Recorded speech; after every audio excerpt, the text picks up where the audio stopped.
So good day everyone. The topic for today is all about stages of moral development. So this is the learning outcomes. First, describe each stage of moral development. Second, evaluate one's personal growth against the stages of personal development. So what is moral development? When we say moral development, refers to the process through which a human person gains his or her belief, skills, and dispositions that make him or her a morally mature person.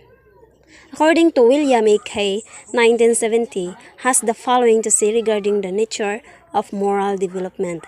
Just as the pattern of intellectual growth can be simply described as passing through stages of animal behavior, pre-logical thinking, thought governed by empirical logic, and finally by formal logic. So morality can be described as passing through stages of behavior controlled first by taboo, then second by law, third by conscience, irrational interjected values, fourth by reciprocity, fifth by social consensus, and finally by personal moral principles, though not necessary in that order.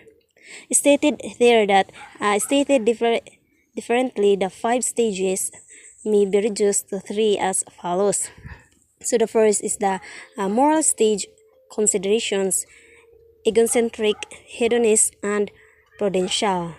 And the second, the pre-moral stage: authoritarian, idealist, social, and reciprocal considerations.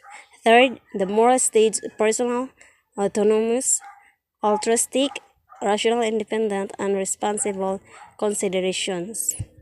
So here are the stages of moral development of Kohlberg's. Moral development refers to the process through which a human person gains his or her belief, skills, and dispositions that makes him or her a morally mature person. According to Kohlberg 2013, describes the stages of moral development and three stages, namely there are three level 1, level 1 pre-conventional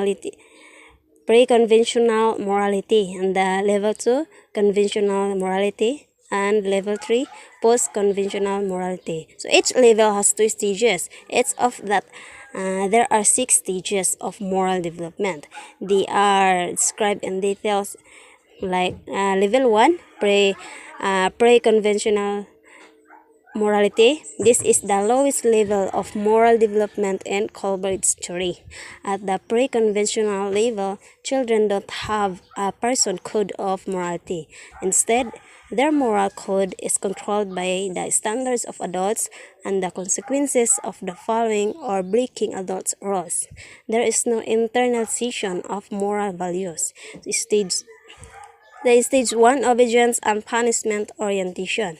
The child or individual does good in order to avoid being punished. If he or she is punished, he or she must have done wrong. Children obey because adults tell them to obey. Moral decisions are based on fear of punishment. So the stage 2: instrumental orientation. Right behavior is defined by whatever the individual believes to be in his or her best interest. What's in for me? In this stage, there is limited interest in the needs of others, only through the point where it might further the individual's own interests. Then, in this stage, right involves equal exchange. Example, Mario says Juan get Miguel's pen. So when he sees Miguel retaliate by taking Juan's favorite pen. Mario does not report the incident to the teacher because they involve equal exchange. Hello everyone, I am Marna Lanjao and I will continue the discussion of Miss Divina Lanjao. So we have level 2 conventional. Throughout the conventional level, a child's sense of morality is tied up to personal and societal relationships. Children continue to accept the rules of authority figures, but this is now due to their belief that this is necessary to ensure positive relationships and societal order.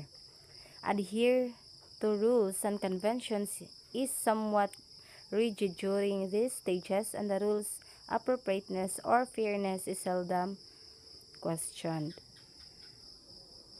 Here in level 2 conventional, so this means that in this level, a person's moral decisions are based on parental rules, social rules, and established rules. In level 2 conventional, we have stage 3 and stage 4. In stage 3, we have good boy, nice girl orientation. So in stage 3, children want approval of others and act in ways to avoid disapproval. Emphasis is placed on good behavior and people being nice to others. The individual is good in order to be seen as being a good person by others. Therefore, answers relate to the approval others of. So in this stage, a person judges an action based on the societal rules and social expectations before him. This is also known as the interpersonal relationships phase. So, ang halimbawa nito, if a child gives away her lunch to a street pleasant because she thinks doing so means being nice. Okay, so we have here the stage 4, law and order orientation.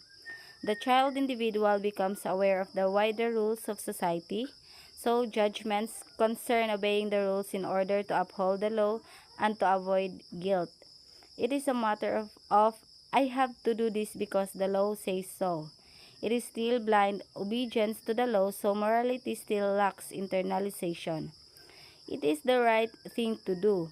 School rules say so, as reason for going to school are in stage 4. So sa stage 4, ang society is the main consideration of a person at this stage. For instance, a policeman refuses the money offered to him under the table and arrests the offender because he believes this is his duty as an officer of peace and order. So, pinanindigan talaga niya ang pagiging isang pagkapulis niya. Hindi siya nagpadala sa pera. So, meron talaga law and order orientation. So now, we are now discussing the level 3, post-conventional morality. So this is the level of full internalization. Morality is completely internalized and not based on external standards. Individual judgment is based on self-chosen principles, and moral reasoning is based on individual rights and justice. According to Kohlberg, this level of moral reasoning is as far as most people get. In this level, right and wrong are based on social contracts established for the good of everyone and that can transcend the self and social convention. Alright, so stage 5, social contact orientation. The child or individual becomes aware that while rules or laws might exist for the good of the greatest number, there are times when they will work against the interest of particular individuals. In this level, individuals reason out the values, rights, and principles transcend the law. So, in stage 5, that is given the right situation.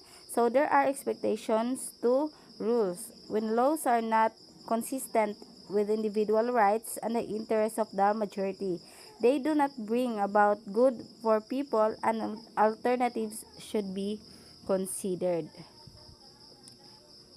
So now we are here, we're discussing the stage 6, universal ethical principle orientation. Individuals at this age have developed their own set of moral guidelines which may or may not fit the law. They have developed moral judgments that are based on universal human rights. The principles apply to everyone. So that is the stage 6. Coleridge doubted few people reach this stage. Mark Leod 20